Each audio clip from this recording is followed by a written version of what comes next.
नमस्कार, शाम के 5 बज रहे हैं। आप देख रहे हैं सुलगते सवाल। मैं हूं आपके साथ प्रीति रघुनंदन। बुलेटिन की शुरुआत इस वक्त की बड़ी खबर से, जो कि आ रही है पश्चिम बंगाल से। मिशन बंगाल पर पहुंचे बीजेपी अध्यक्ष जेपी नड्डा की गाड़ी पर हमला हुआ है। अपने बंगाल दौरे के दूसरे दिन नड्डा डायमंड हार्बर जा रहे थे, जहां उनकी सभा होनी थी, लेकिन बीजेपी का आरोप है कि दक्षिण 24 परगना में टीएमसी कार्यकर्ताओं ने बीजेपी अध्यक्ष जेपी नड्डा का काफिला रोकने की कोशिश की और इस दौरान टीएमसी कार्यकर्ताओं ने नड्डा समेत काफिले में शामिल गाड़ियों पर पत्थरबाजी भी की। और इतना ही नहीं, टीएमसी जेपी नड्डा की गाड़ी के आगे वहां के कार्यकर्ता लेट गए। जेपी नड्डा बीजेपी नेताओं के साथ डायमंड हार्बर जा रहे थे और इसी दौरान उनकी गाड़ी को निशाना बनाया गया है। Diamond harbour CM Mamata Banerjee के भतीजे और सांसद अभिषेक बनर्जी के संसदीय क्षेत्र में आता है। और एक बार फिर से आपको इन तस्वीरों के जरिए आप समझिए कि जेपी नड्डा के काफिले पर हमला हुआ है। बीजेपी अध्यक्ष जेपी नड्डा के काफिले पर यह हमले की तस्वीरें।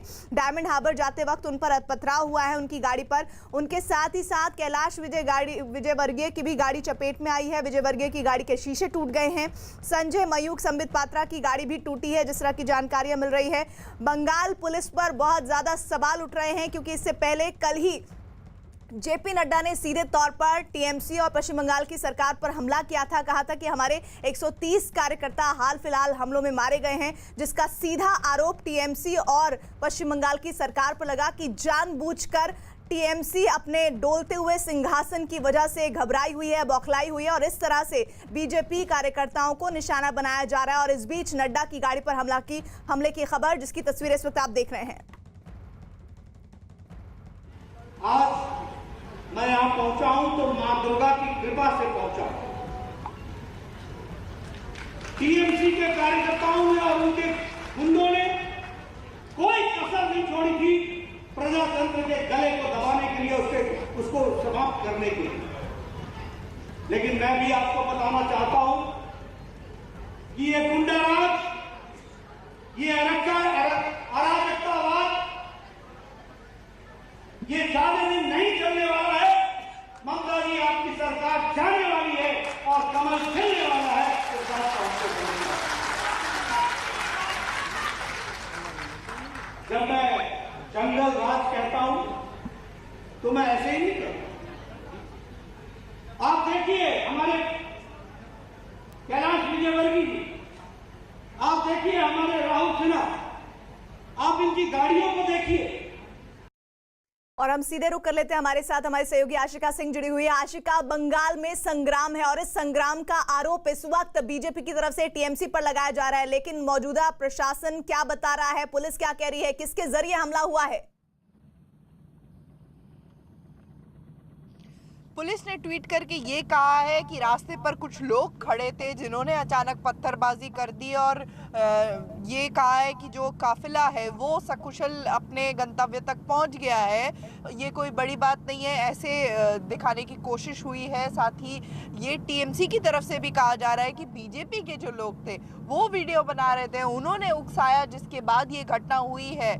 पुलिस की तरफ से ये भी कहा गया है कि हालांकि छानबीन की जाएगी जो घटना है इसकी। लगातार बीजेपी की तरफ से ये कहा जा रहा है कि उन्हें कल से ये पता था कि टीएमसी के लोग जो हैं वो मोबिलाइज हो रहे हैं और ऐसी घटना को अंजाम देंगे, इसकी जानकारी पुलिस को भी दी गई थी, लेकिन फिर भी कोई भी कार्रवाई नहीं की गई। एक ही रास्ता है कोलकाता से डायमंड हार्बर जाने का, बहुत सकरा रास्ता है। वहां पर अगर इतनी भारी संख्या में लोग मौजूद थे, प्रदर्शनकारी मौजूद थे और पुलिस ने उन्हें हटाया नहीं, तो सुरक्षा पर सवाल तो जरूर उठेंगे। अच्छा आशिका, ये बताइए, diamond harbour CM Mamata Banerjee के भतीजे और सांसद अभिषेक बनर्जी का संसदीय क्षेत्र है, तब भी वहां इस तरह का माहौल बनाया गया क्या? बार बार जो बीजेपी आरोप लगा रही है कि भाई आपका संसदीय क्षेत्र है और अगर आपके संसदीय क्षेत्र में हम पहुंच रहे हैं, उस तरह के हमले हो रहे हैं, तो उनका तो इस तरह आरोप लगाना लाजमी है। बिल्कुल, अभिषेक बैनर्जी का गढ़ है, टीएमसी का गढ़ है यहाँ पर, और इसीलिए अपनी ताकत भी ये कहा जा सकता है कि टीएमसी ने दिखा दी है।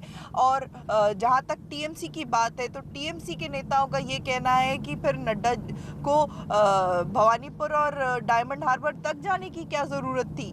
तो यहाँ पर सवाल जो है वो खुद जो सुरक्षा में कमी हुई है उस पर न पूछ करके बीजेपी पर ही निशाना टीएमसी लेकिन का है। आशिका अगर इस बात को इस तरह समझे तो ये अराजकता है। अगर डेमोक्रेसी में चुनाव से पहले एक पार्टी का राष्ट्रीय अध्यक्ष इस तरह कैंपेन करने नहीं जा सकता, लोगों को संबोधित करने नहीं जा सकता, तो उस राज्य में डेमोक्रेसी, लोकतंत्र कितना मजबूत है इसके साफ मायने समझे जा सकते हैं। इधर बीजेपी के राष्ट्रीय अध्यक्ष जेपी नड्डा पर पश्चिम बंगाल के दक्षिण 24 परगना में हुए हमले के विरोध में बीजेपी प्रदर्शन कर रही है। कोलकाता में हो रहे बीजेपी के प्रदर्शन में बीजेपी सांसद लॉकेट चटर्जी भी शामिल हुए हैं।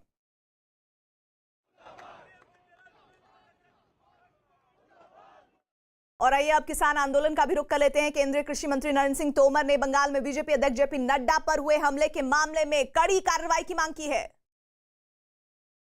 यह घटना लगातार बढ़ रही है और यहां तक बढ़ गई है कि भारतीय जनता पार्टी के राष्ट्रीय अध्यक्ष, जिनको सुरक्षा भी है और उनके काफिले पर भी पथराव हो और उस पर अनदेखी सरकार की ओर से रहे, यह घोर निंदनीय है।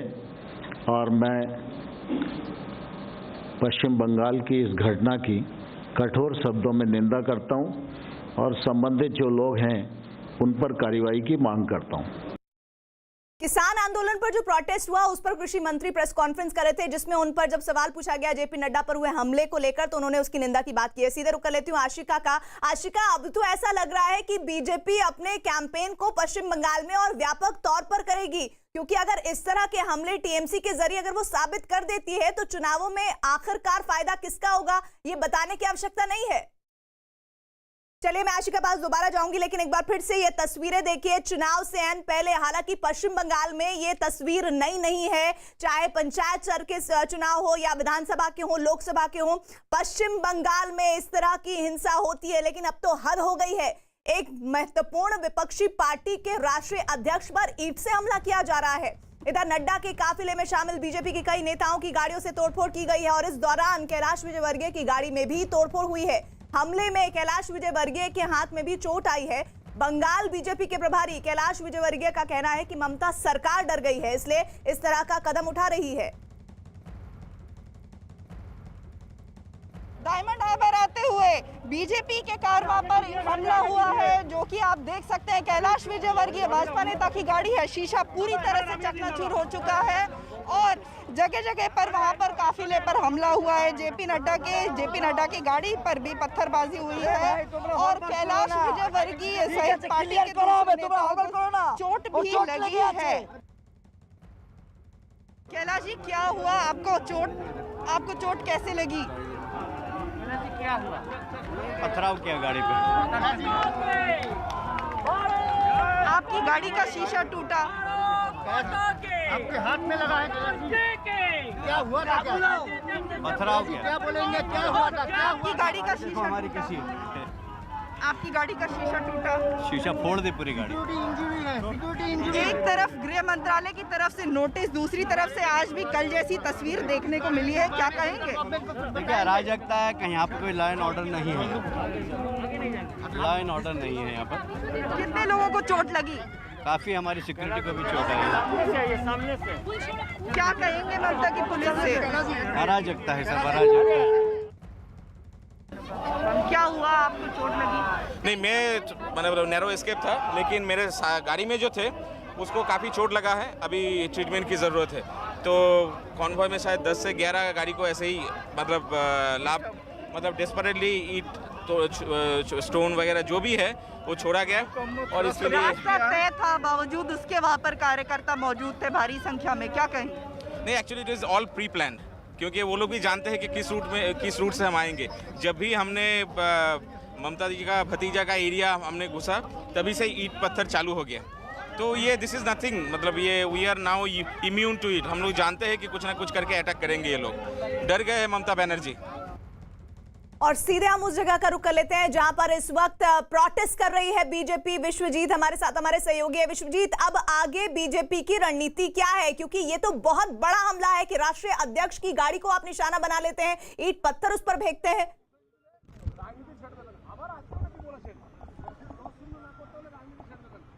विश्वजीत, आवाज पहुंच रही है अब तक?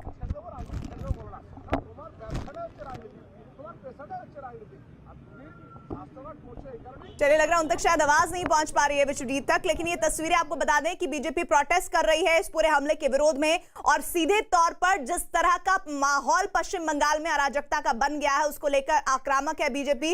विश्वजीत, आपको आवाज अगर मेरी पहुंच रही है तो तस्वीरें दिखाइए बीजेपी के प्रोटेस्ट की। बंगाल में गणतंत्र नहीं है, एक बार फिर से प्रमाण हुआ है। जिस पार्टी के नेशनल प्रेसिडेंट, जिस पार्टी का 18 करोड़ मेंबरशिप है, उस पार्टी के राष्ट्रीय अध्यक्ष के ऊपर जिस तरह से हमला हुआ है, ये बंगाल में ही संभव है और बंगाल पुलिस के नेतृत्व में ही ये संभव है। जिस तरह से निर्लजता के साथ पुलिस के मदद से रोहिंग्या लोगों ने हमला किया तृणमूल कांग्रेस के शाह पर, और अभिषेक बनर्जी के निर्देश पर ममता बनर्जी ने पुलिस को निष्क्रिय बना दिया था।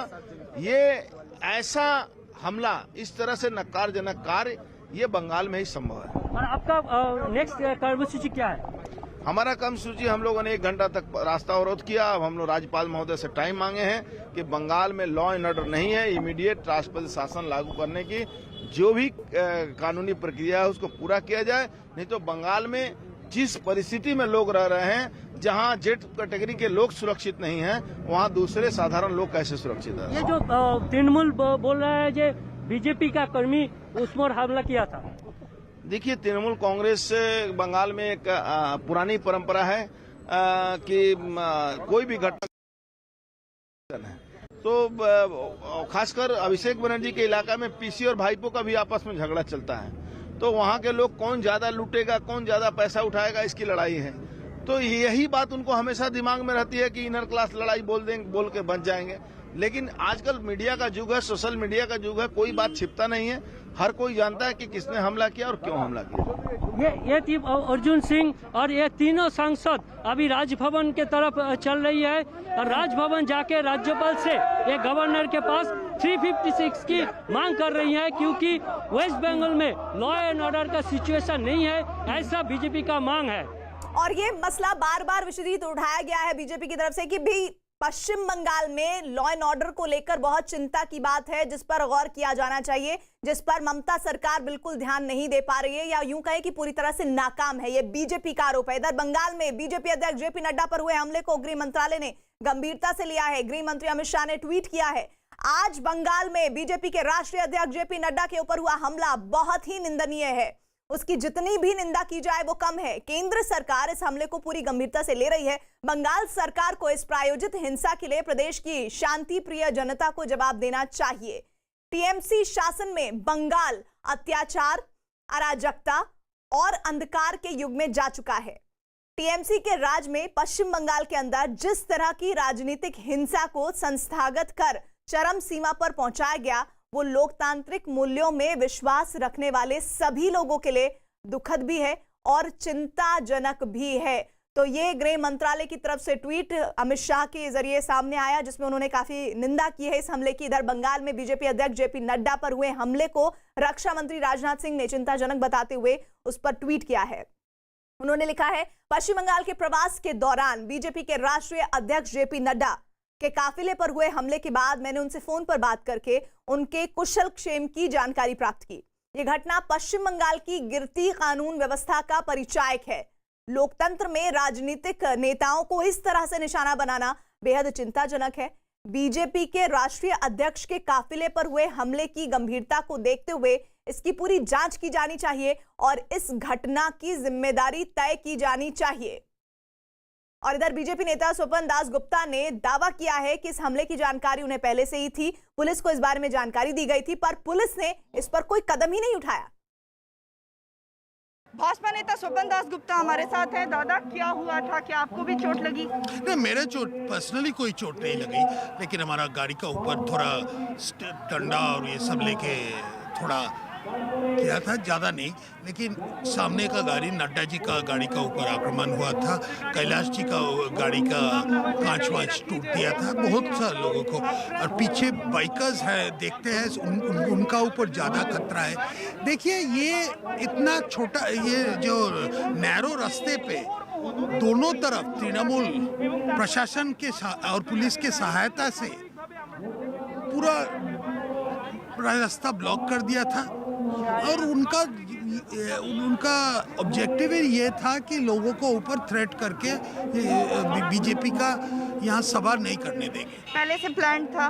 कल रात से हम लोग सूचना आए थे कि वो लोग मोबिलाइजेशन शुरू कर दिया। हम लोग पुलिस और प्रशासन को हम ये जानकारी दिया था, लेकिन जो सिक्योरिटी देना था वो उनका जो सतर्कता देना था, एक बार कलकत्ता का बाउंड से बेंच चला गया तो ऐसा ही आप देखे हैं क्या। तो एक बड़ा सिक्योरिटी लैप्स और इस पर बीजेपी नेता और पार्टी के आईटी सेल के प्रमुख अमित मालवीय ने जेपी नड्डा पर हुए हमले का एक वीडियो ट्वीट किया है। इस वीडियो में नड्डा का काफिला भीड़ से घिरा नजर आ रहा है। अमित मालवीय ने बंगाल में बीजेपी नेताओं की जान को खतरे का दावा किया, साथ ही हमले की जांच की मांग की है। स्थिति देखे আমার মনে হচ্ছে বাংলায় ইমিডিয়েট প্রেসিডেন্টস রুল ইম্পোজ হওয়া উচিত। तो मुकुल रॉय को आप सुन रहे थे और इस बीच पश्चिम बंगाल पुलिस ने ट्वीट कर दावा किया है कि नड्डा के काफिले को कुछ नहीं हुआ। बंगाल पुलिस के मुताबिक रास्ते में खड़े कुछ लोगों ने पत्थरबाजी की, हालांकि बीजेपी अध्यक्ष सभा स्थल तक सकुशल पहुंच गए। पुलिस ने बताया कि जांच की जा रही है कि आखिर वहां हुआ क्या था। पुलिस जांच का भरोसा दे रही है, लेकिन बीजेपी अध्यक्ष के काफिले पर हुए हमले के खिलाफ पार्टी पूरे राज्य में 4 से 6 बजे तक प्रदर्शन करेगी। लेकिन इस वक्त जो पुलिस का दावा है वो अपने आप में बहुत अहम है और कई सवाल खड़े कर रहा है, जिसमें उन्होंने ट्वीट किया है और कहा है कि नड्डा के काफिले को कुछ नहीं हुआ।